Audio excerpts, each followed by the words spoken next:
How to get free stuffs on Temu. The very first thing you want to do is to head over to your application Temu and make sure you are logged into a specific account. Also, you need to make sure that the application is up to date. If not, you can head over to your Play Store or App Store and then update your application to the latest version. Once your application is up to date, head over to You at the bottom and then move into Earn Credits and Free Gifts. This interface will appear.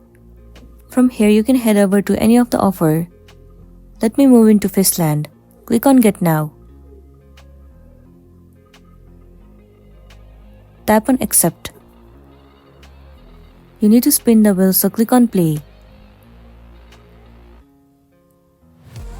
Well, now you will receive 2 gifts for free. From here, pick any of the items that you prefer. Let me click this one. Tap on Pick the Gift. Now you have to pick the second gift. Select any of the item. Choose the color and click on Pick the Gift. Once you have selected, click on Confirm. Now what you want to do is click on Add a new address, and then you have to enter your shipping address. You need to invite your friends on Temu application, and then you'll definitely receive your free gifts, and you'll be good to go. So that's it, and this is simply how you can get free stuffs on Temu. I really hope this video is gonna be helpful for you. Thank you for watching it till the end.